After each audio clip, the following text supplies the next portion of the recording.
Rip Esselstyn is a man of many talents and interests.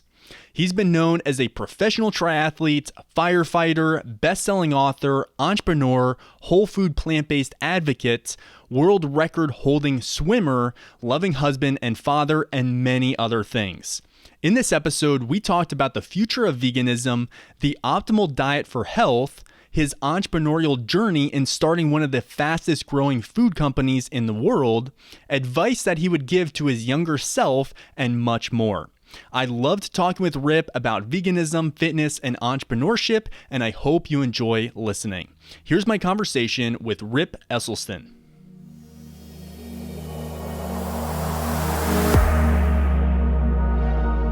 So I really love how you never shy away from doing hard things, whether it's long hours of training, it's grueling races, it's firefighting, it's writing your first book despite all the fears that you had in kind of taking that leap, building a food company, especially in the midst of COVID as that was starting to go on. So I'd love to know what really drives you to do hard things, what really motivates you to do all this stuff. It's one of those things where sometimes you don't know what you're getting into, right? And before you know it, you're just, you're knee deep into whatever passion or project that you've decided to tackle next, and you're like, wow, that was not easy. But I think at the end of the day, it's fun to do hard things, especially when you feel like you're doing it with other people. I typically, I've done a lot of hard things by myself, but I enjoy doing hard things more when you're part of a team. And you get to celebrate at the end of the day, right? Those accomplishments, those achievements with the team that you've assembled. So that was one of the great things about, firefighting, right? We were working as a crew, for years before that, a good 10 years, I was doing triathlons, which was very, you're doing a lot of training on your own. There's some things you're training with people, but for the most part, that is a solo effort. Right, especially come race day. And so for me, it was a nice change of pace going from doing the triathlons full time for over a decade to then becoming a firefighter with the city of Austin, where I'm working with typically four other guys or gals, and we're helping people and saving lives and doing good deeds. And then, for 10 years after I wrote the Engine 2 diet book, my first book, speaking of which, writing a book, that can be a very lonely, difficult endeavor as well. Although I aligned myself with a really great writing coach who helped me, so I didn't feel like I was kind of going down that road completely alone. It was nice to have somebody that really knew the art of writing. But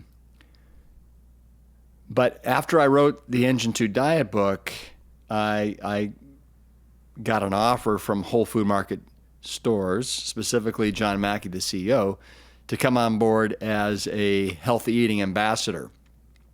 And there was a lot of teamwork involved there because I was working with a lot of different teams at Whole Foods to kind of accomplish certain goals, whether it was the healthy eating team to roll out the 28-day challenges in all the Whole Food Market stores for the first couple of years, whether it was rolling out the Engine 2 Plant Strong brand of food products that was a Whole Food Market exclusive brand. So I was working with the exclusive brand team, the food team on that one, graphic designers, lawyers, supply chain, so that was kind of exciting. What was lonely and very hard was being on the road 80 to 100 days a year away from my family, and giving all these lectures. That was always hard. Although I will say, as soon as I walked into a Whole Food Market store, didn't matter where it was in the United States, Canada, or the UK, they were always very welcoming, and it was almost like a family of sorts. So that was nice. But yeah, and then there's something about the sport of swimming that is just inherently so hard, and you just grind.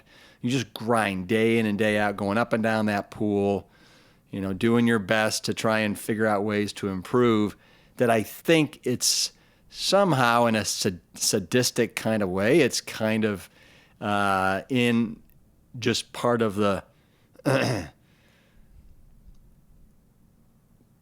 part of the guts of swimmers is you're not accomplishing something if it's not hard and it doesn't hurt, right? Which maybe is not the right mentality, but it's definitely been instilled in me a little bit. So long-winded answer to your question. Yeah. Well, I think hard work is that's what has brought so many accomplishments to your life. And that's, I've gone through training for an Ironman. That is very lonely. It's very hard. And kind of going through all these other endeavors that you've done as well is just, it's just a testament to kind of your work ethic and what kind of that passion that you have for kind of living a purposeful life. So I think that's really awesome. So you've stated in the next 10 years or so that you hope we can eradicate animal agriculture from this planet. Not completely, but like we've done with smoking cigarettes. And we've seen just tremendous growth in the adoption of plant-based diets and veganism over the last few years. But how do we bridge the gap between where we are now and a future where meat consumption is akin to smoking? Well, so you're right. You look back in the 1950s and 1960s, and we had over 50, if my data is correct here, we had over 55% of Americans that were considered smokers. And today in 2022, if my numbers are right, it's less than about 16% of Americans are smokers now. So we've effectively eradicated smoking here in the United States. We haven't eliminated it, but we've eradicated it and we've reduced it tremendously. And I think today we probably have 92 to 93% of Americans that are consistently consuming animal products and animal byproducts throughout the week. And we want to get that down well below 50%. And by doing that, we will have helped to eradicate meat consumption here in the United States. And by doing it here in the United States, I think there will be a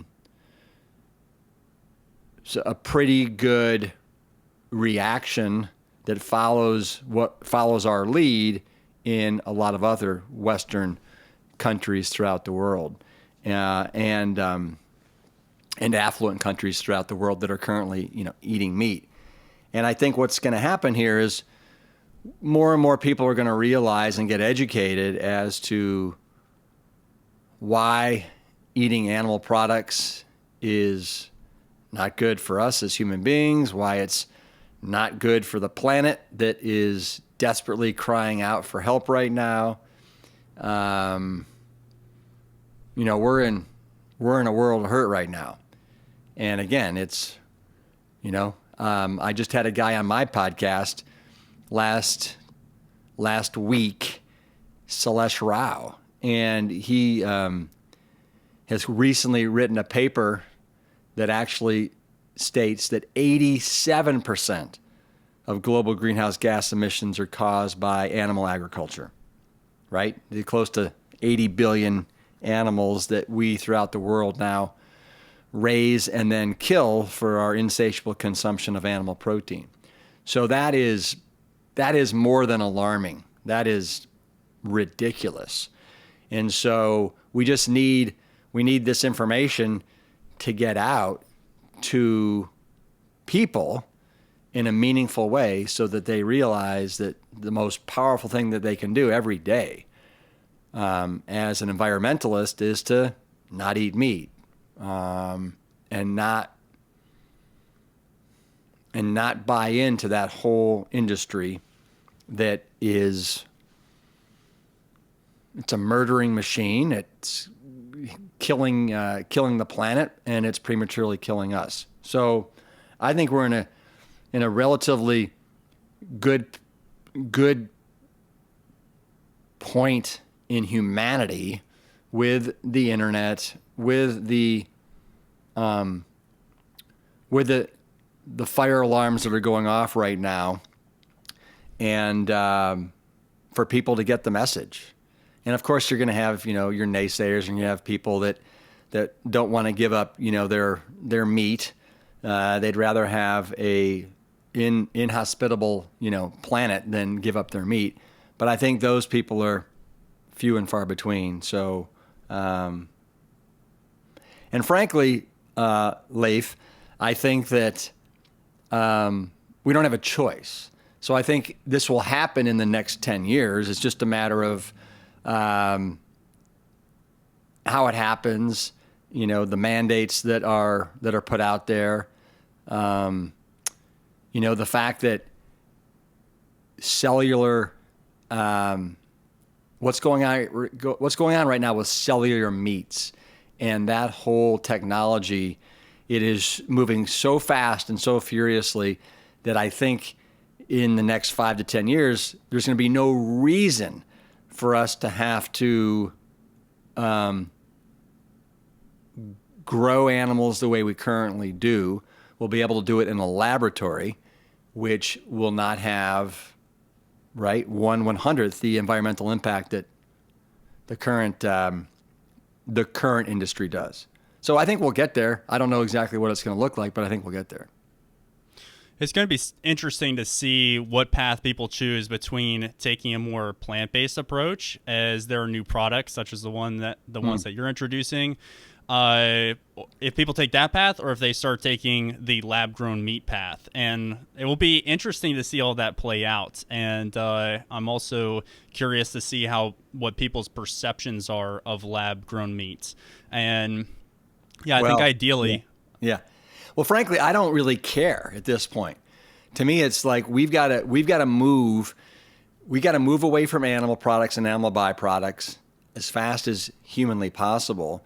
And if there's a better option that will heal this planet and get people off of the meat and what we're doing currently, for what we're doing with water, what we're doing with land, all these other resources, then frankly, it's like, yes, I would love people to be healthy and not do cellular meats.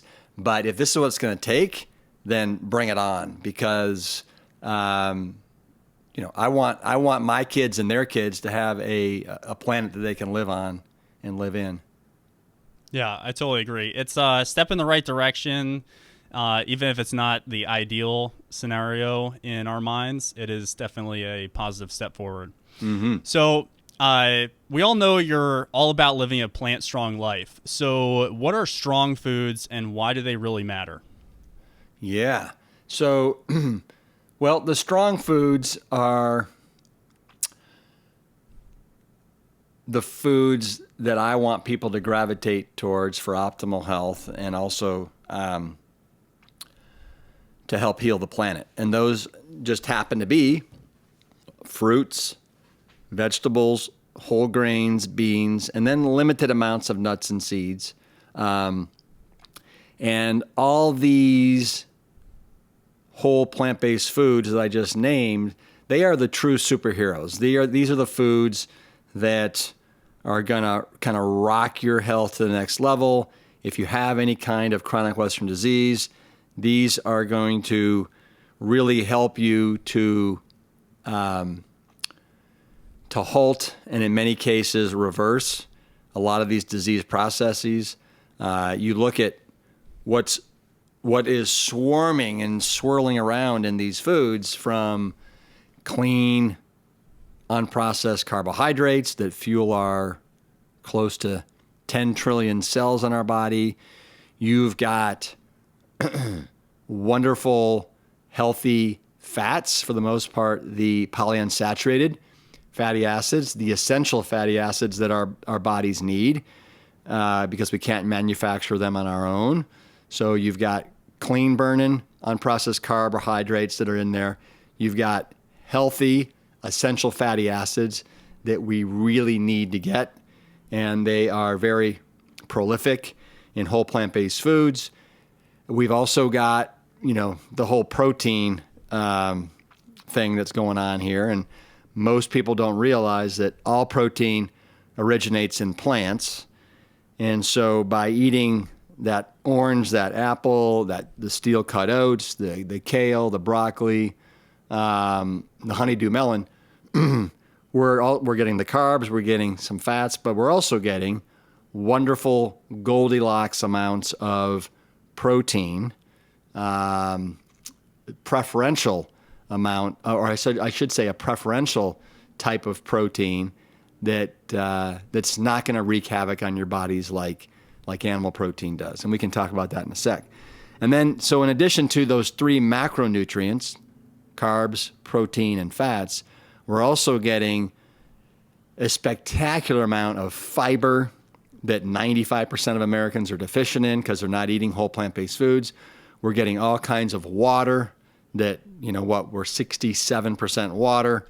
Plants are just swimming in water, and so we love water. We also, we have all kinds of vitamins and minerals. There's really only 13 vitamins that we need as human beings, and 11 of those 13 originate from plants. So that's a great thing. And then minerals, there's about 17 major and minor minerals that we need as human beings, and minerals come from the ground. And so the best place to get your calcium, your magnesium, all of these minerals, potassium, it comes from whole plant-based foods that are romping and playing in the dirt all day long with all these minerals. So it's a great retainable, absorbable source of minerals. And then we've also got antioxidants. Leif, everybody wants antioxidants to help, defend themselves from DNA damage, from free radicals. And plants on average have 64 times more antioxidants than animal products. That's huge.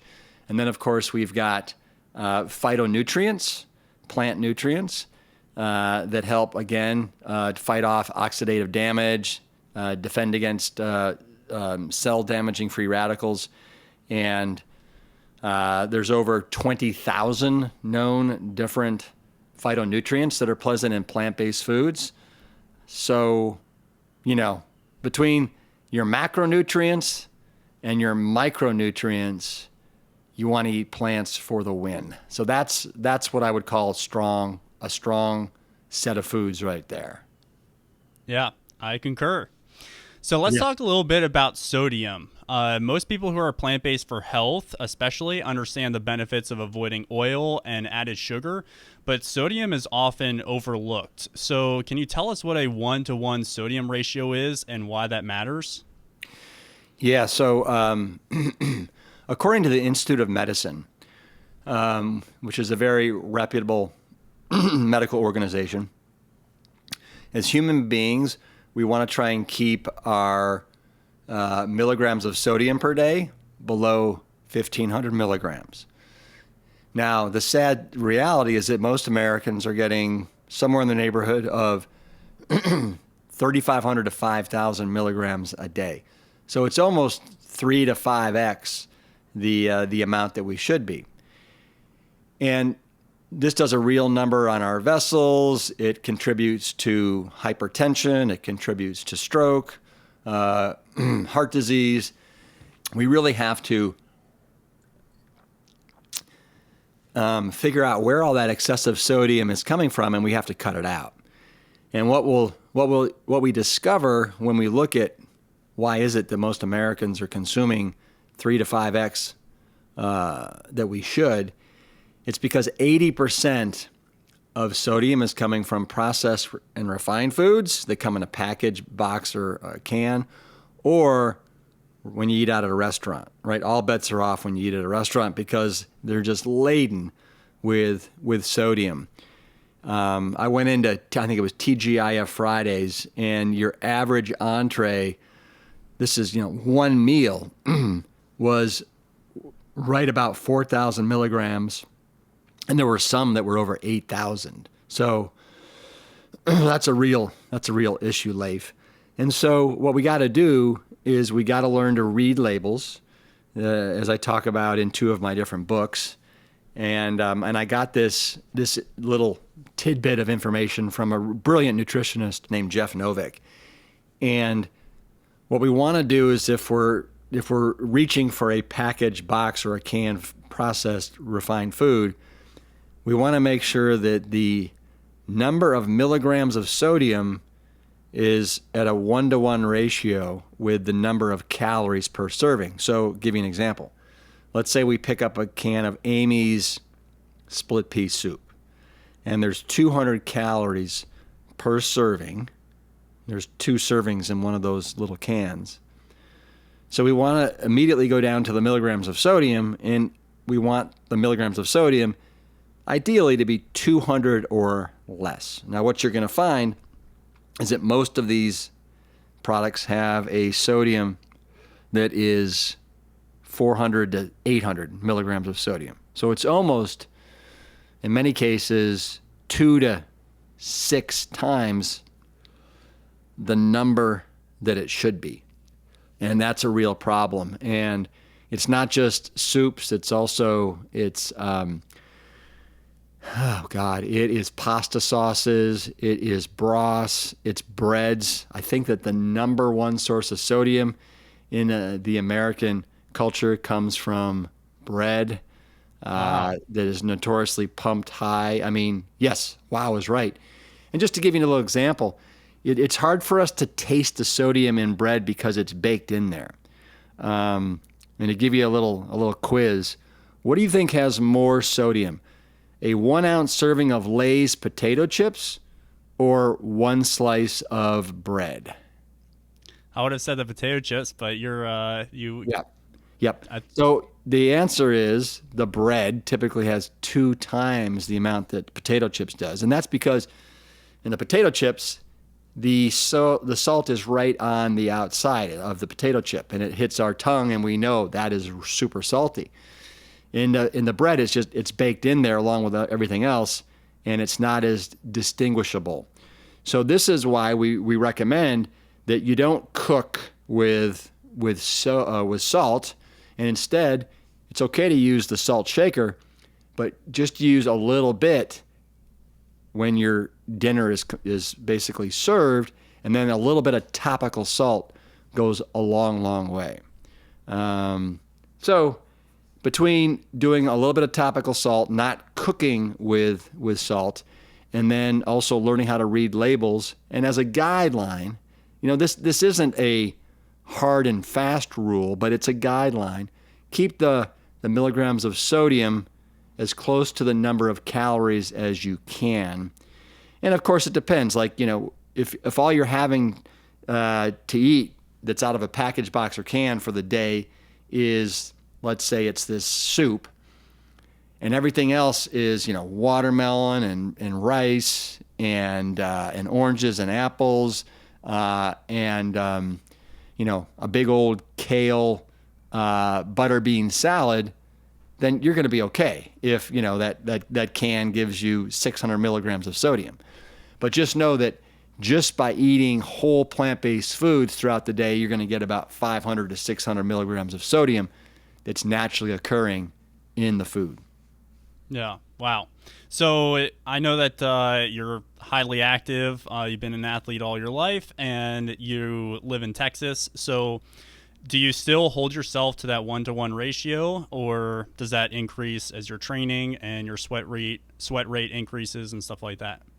I do my best to do that 1-to-1 ratio just for overall health. And I feel as an athlete, I am typically eating somewhere between 3,000 to 4,000 calories a day, because I'm so active. And just by eating more, I'm getting more sodium throughout the day. Just like I'm getting more protein, I'm getting more fat, I'm getting more vitamins, minerals, phytonutrients, water, all these things.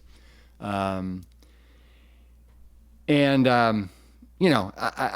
do my best to not eat out that much, because I just know whenever you eat out, all bets are off. Although there is one place in Austin that is as clean as they come, and it's called Casa de Luz, and I highly recommend it if anybody's in the Austin area. Okay, I'll have to check it out next time I'm there. So I want to talk a little bit about your food company. You're working on some really incredible stuff. I've been a food entrepreneur in the past, and I know just how tough it is to get things off the ground. And you were talking a little bit earlier about your experience with Whole Foods and how you built the Engine 2 line. But a few years ago, you decided to go off and start that on your own. So between minimum order quantities, co-packers, distribution, warehousing, keeping shelves stocked, tight margins, and a bunch of other things, I know that is a difficult industry to really break into. So what has your experience been with building a food company? It's one of the hardest things I've ever done, right? It is, you got to have a certain stomach for it. And I've asked myself many nights at 3 a.m. when I've woken up, do I have the stomach for this? And food is hard. And you just went through the list there, right? From finding supplier partners that are willing to work within the guidelines, the very rigorous nutritional guidelines that we have. That's not easy. As you just said, everybody has minimum order quantities that they want you to meet, and that can be very challenging, especially as a startup, as you're just getting launched. I had to do a raise, right? I had to raise a whole bunch of money to get this thing off the ground. And so that required a whole skill set and a whole, set of due diligence as well. And then building the team of people, from somebody that can do product development to a chief operating officer to finding an e-commerce team that can really help us grow our D2C business that we're really excited about. You got to find sales team. You got to put together a sales team that can go out and sell your product into all the retailers that are out there, right? From Whole Foods to Sprouts to Wegmans, Kroger, you name it. And so, and then you got to stay on top of it all. We're a year and a half into the business right now. We have a very robust and very loyal audience that kind of keeps the lights on right now in our direct-to-consumer business. We currently have cereals. So we've got the Rip's Big Bowl cereals. We've got 3 different varieties of that. We've got a multigrain flake cereal as well that we just added a couple months ago. We also have granolas. We've got 4 different varieties of granolas that have no added sweeteners, which is pretty darn cool, and no added oils, all 100% whole grain. So we like the space that we're playing in, and we like how clean we are as well. We've also got a no added oil, no added salt microwavable popcorn that's super convenient and a great snacking food. We also have really clean pizza crust kits. So it's a 100% whole grain pizza crust kit that also comes with a sauce pack, right? that's got a really clean pizza sauce that you put on top of that. And then Leif, we also have our chilies, stews, and broths. So we've got 4 broths that are all no added sodium, no added oil, no added sugars, that are fantastic to help people elevate their cooking. We've also got 2 chilies and 2 stews. These are really quick, simple meal solutions where you just tear off the perforated top, put it into a microwavable safe bowl, and then you can heat it up in a minute and a half, and you got a meal. I like usually putting it on top of a bed of rice, some arugula, and I'm good to go. If you're, for whatever reason, wigged out by the microwave, these cook up very, very quick and easy in a stovetop pan as well. And then we're looking to constantly add different offerings to our Plant Strong e-commerce channel. Just to kind of, because I want that Plant Strong website, plantstrongfoods.com, to be almost like a place where people can go for all their Plant Strong needs. And so the goal is to really blow that thing up from close to 20 different SKUs that we have right now to 100 over the next several years. Yeah, it's so awesome to see the work that you're doing and your just hyper dedication to the nutrition side of things is super inspiring. And I just, I really admire that. Most food companies, you mentioned Amy's earlier and these other kind of health foods, peel back the curtain and it's not exactly aligned with everything that we're talking about here. So, well, you know what? No, that's a good point. And you know, where we are really wanting to differentiate and distinguish ourselves is not only, you know, being a 100% plant-based line of best for you food products, but we also don't want to use all the usual suspects that most of these plant-based companies use to get people addicted to their products. So where we, I think, stand above the litany of plant-based food products that are out there, or I should say companies, is we truly want to be the healthiest, tastiest, most convenient plant-based brand ever. And most companies, you know, they're using the copious amounts of sugar, oil, salt, you know, you name it.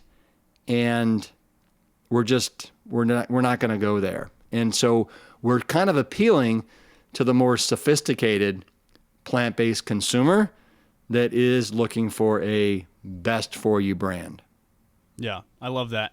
So there is a lot more that goes into creating a product than just coming up with a good tasting recipe, between packaging, making sure that you've got a recipe that can actually be manufactured in a cost-effective way. There are so many different variables that actually go into bringing a product from idea to market. What has been the most challenging product for you guys to create? Well, I will tell you that every product that we create has its own set of challenges. I mean, it's just, there's no such thing as an easy, bringing a product to market that was like super easy and a slam dunk. Every one of them, you have to go through anywhere from, 30 to 100 different iterations before you get it right. You're going back and forth with your supplier partners.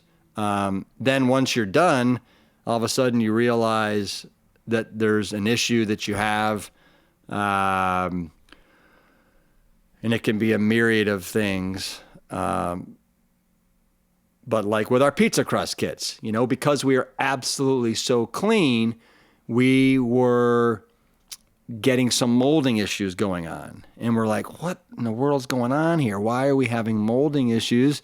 I thought that we'd figured this out.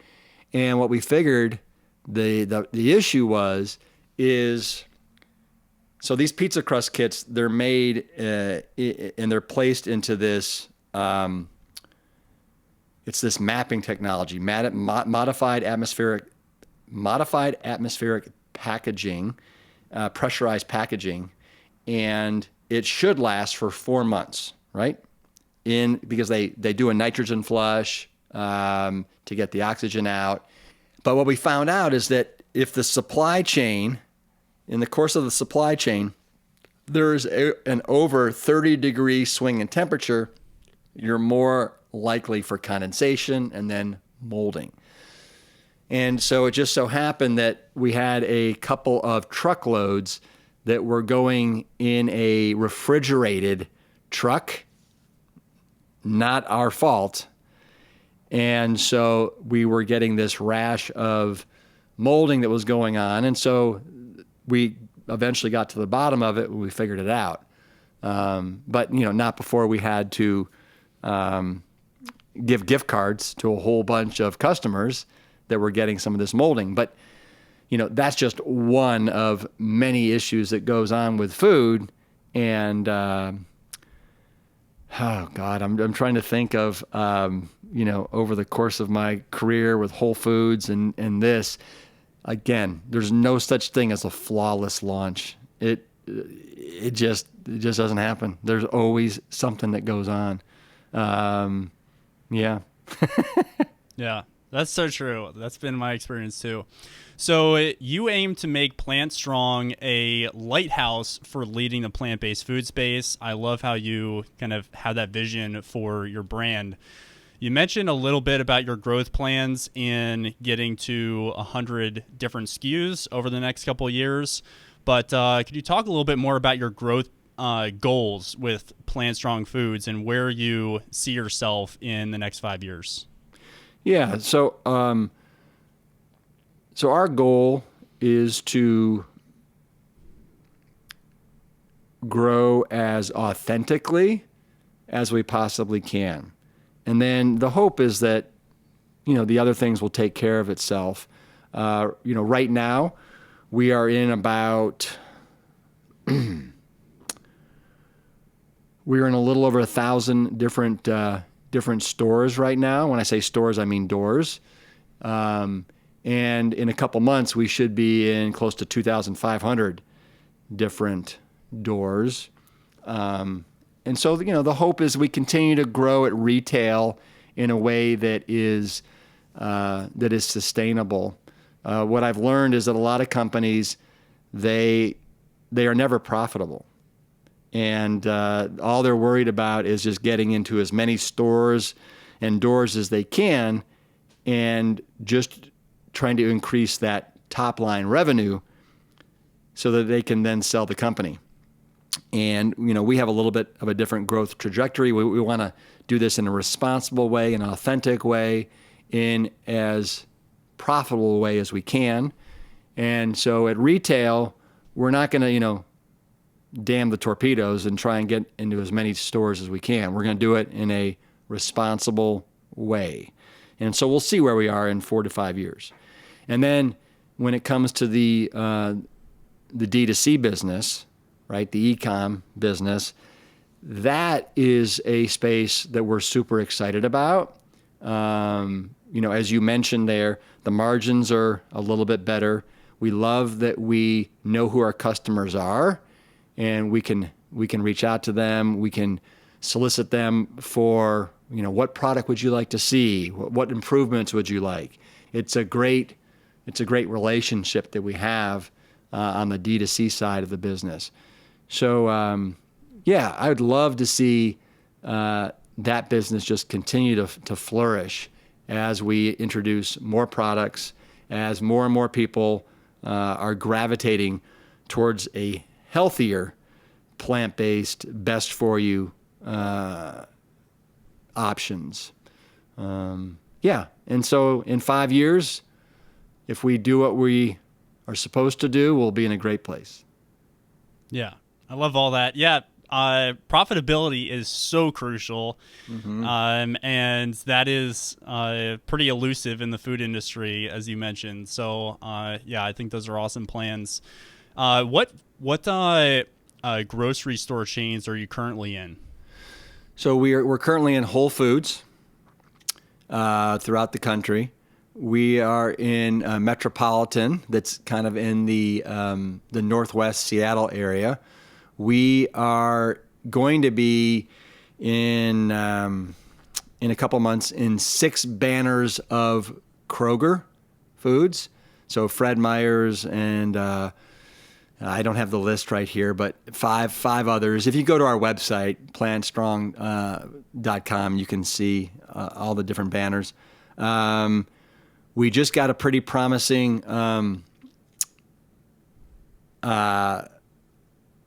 email from Sprouts, and so in a couple months, fingers crossed, we'll be in all the different Sprouts locations. We're going to be in 150 HEBs. That's a store in Central Market. Those are stores that are kind of in Texas and the South area as well. And then we're in a lot of different natural grocery store chains that have like 2 to 10 different stores under their name. But yeah, again, if somebody's really interested, just go to plantstrong.com and you can see where we are. Yeah, you actually have a store locator on your website, so you can just, for anyone listening who wants to check this out, you can just go to plantstrong.com and you can actually look at where their products are carried. Yeah, and we'll be carrying more and more and more throughout the year. Yeah, very cool. So I went plant-based after being diagnosed with cancer in college, but many people don't have such a defined, compelling reason to prioritize their health. So what do you say to people who kind of just keep kicking the can down the road in terms of prioritizing their health? What you waiting for?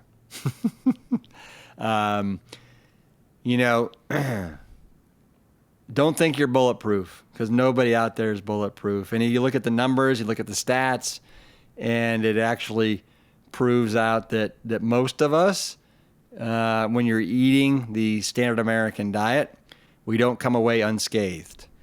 And all you got to do is look at your family history, and I'll bet you that most of us have an insane amount of heart disease, cancer, type 2 diabetes, autoimmune diseases that are absolutely everywhere. And so don't wait. I mean, don't wait until you have a confirmed disease before you jump into this. I would suggest that you go Plant Strong. You'll be amazed how great you feel, how good you look, and the ripple effect from you starting to change what goes into your body is going to be profound and far-reaching. And it'll go way beyond just kind of how you feel and how you look. You're doing the right thing by the planet. You're doing the compassionate and kind thing by the animals. And there's some karma there. There's some real karma there that you should feel really, really good about. So to me, it's never too early to start eating clean, healthy, whole, plant-based goodness. Yeah, I totally agree. And it's not just a ripple effect in your own life, but as you said, it's a ripple effect for the planet, for the animals, for other people around you as well. That's been a profound thing that I've seen in my own kind of plant-based journey. I've encouraged a lot of other people, my friends, family, others, to go plant-based as well. And that's been just a huge blessing. And I just feel really grateful for that opportunity. And I'm sure Absolutely. You feel very much the same way. Absolutely. Yep. And to that point, nobody likes an obnoxious vegan / plant-based person. So I recommend that you do it without being loud, without being obnoxious, without trying to force other people to eat the way you eat or see things the way you see, or see things the way you see things, but rather just be a great example, right? Be a lighthouse, not a tugboat, and you'll do great. Yeah, love that. Yeah, and I have always, over the past 8 years since I went vegan, I've always viewed fitness as kind of my own personal form of advocacy. And I know that you really relate to that. So I know you've had a long athletic career. You've done a lot of amazing things. And in fact, in 2019, you set a world record in the 200-meter backstroke in the 55 to 59 age group at 2:20. So first of all, congrats for that huge accomplishment, especially with everything else that you've had going on, especially at that time. Mm-hmm. So I want to know, are you planning to take down the 2:26 record next year when you turn 60? Is that on the roadmap? Is that what the time is? Is it 2:26? Yeah, it's 2:26. Did you look it up?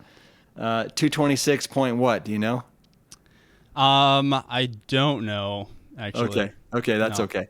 So, am I planning on, I haven't given it too much thought, but I train every day, or I swim usually 5 days a week, but I do something every day. And I think if it feels right, I might go for it. I just know what's involved in actually, doing that and the toll it takes on my family. I've got 3 young kids. I've got a great wife. And so it would have to make sense in the larger picture as well, because I've realized that this can be a very selfish endeavor to go after. Yeah. Well, you also have a early stage food company, so you actually have 4 kids. Yeah, I do. I do. Good point. That's a huge kind of endeavor in its own. So you attribute a lot of your success in life to following your passion. So from triathlon to firefighting to writing a book and now starting your own food company, what advice would you give to someone who is trying to find their direction in life?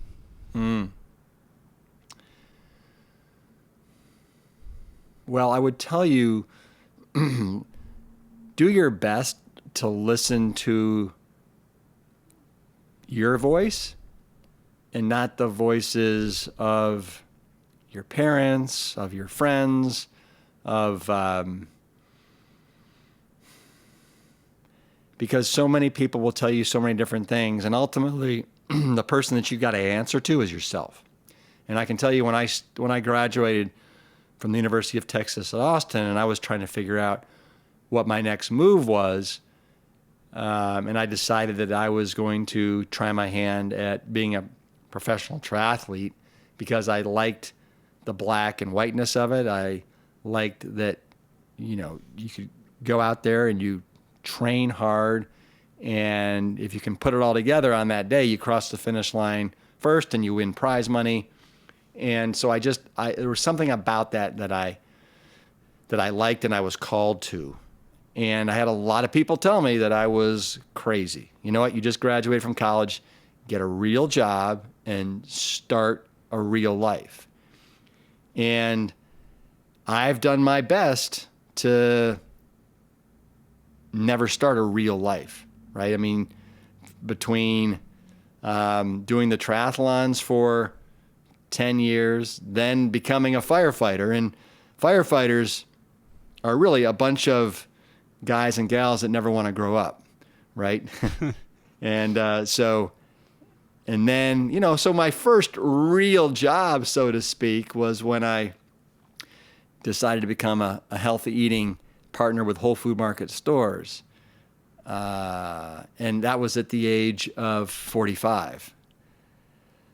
So if you can figure out a way to just follow your inner voice, what really kind of truly makes you happy, and nobody wants to get up in the morning and feel like, oh God, I gotta brave through another day of BS.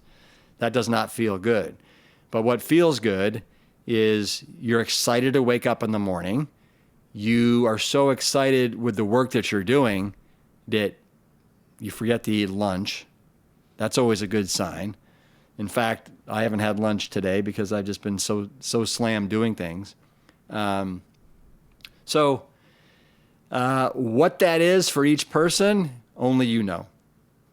Only you know. And I would tell you that, if you hate your current job, then figure out ways to dive into your passion project before I think you drop your job that's kind of allowing you to earn money and keep a roof over your head and put food on the table. I think you need to know, and maybe do a bit of a reality check. All right, what makes sense here? Do I need to go full bore into my passion project, or am I not ready quite yet to do that? And do I need to wait a little bit longer before I have a little more of this kind of lined up and figured out? So you got to weigh all those things.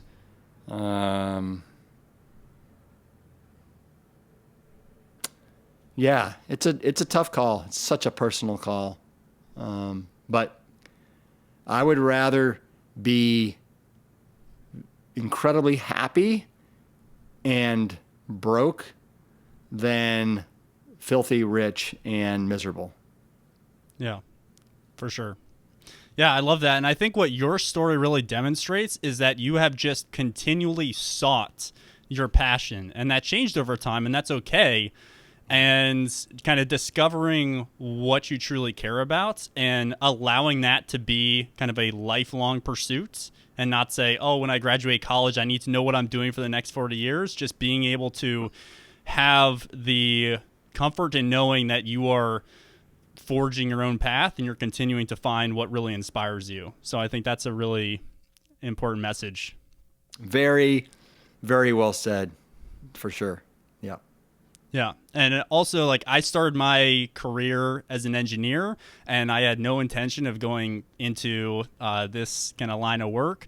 And that just was I think what you mentioned about making sure that you're being honest with yourself about kind of the right point to jump into something. I do think that's really important. I personally jumped a little too early, and it was a little dicey for a little bit. But yeah, I think just if you're in a job that doesn't truly fulfill you, just working in the morning, evenings, weekends to just push forward that passion project. And then once you are actually generating some profits, not just revenue, as we kind of touched on earlier, that can be a good stepping stone to your next path. So very much so. You said. Yeah. Thanks. Awesome. So, Rip, you've been so gracious with your time. Thank you so much. I really appreciate it. What can our audience find at planstrong.com? How can we best support your work? Just let us know where we can kind of help out and follow you. Yeah, no, thanks, Leif. Well, over the years, we have developed quite an offering for different people, depending upon where they are on their Plant Strong journey. So we do have a online coaching program for people that want to have some hand-holding, want to be part of a more organized set of community members. So that's available. We also have our meal planner for people that are looking to take a lot of the thought out of meal planning. This is kind of an artificial intelligence meal planner that uses all of our criteria and will generate all kinds of Plant Strong approved recipes along with grocery lists that also can link up with Instacart, so you can have your groceries delivered straight to your door. So it's pretty trick, and you put in your different criteria, I don't want to use soy products. I'm cooking for 3 people. This is the amount of money I want to spend. This is how much time, and it will generate recipes based upon those criteria you put in there. So that's pretty cool. Then, of That's course, really we have cool. our retreats. We have our 6-day retreats. We have one in Sedona, Arizona. The latest one, or I should say the next offering is going to be in Sedona, Arizona in October. And these are just incredible events where you get to kick it with the whole Plant Strong team. And then we have one in the spring in Black Mountain, which is outside of Asheville, North Carolina. Highly recommend those for people that want a more of an immersive experience. And then, of course, we have our food line, right? The best way to check that out is go to plantstrongfoods.com, and you can see everything we have there. And as you said, you can also go and check out the map where our chilies and stews and broths are offered at retail as well. And then we have all kinds of free stuff. We've got our free community on Mighty Networks. Just go to plantstrong.community.com with close to 30,000 people that are there to help each other out. And we've got our free, a lot of free different webinars and seminars. I've got the podcast, as you know about, as well, that airs every Thursday, a new episode. Trying to get the good news about plants out to as many people as possible. And let's see what else. Yeah, I think that's about it for now. That should have most people covered.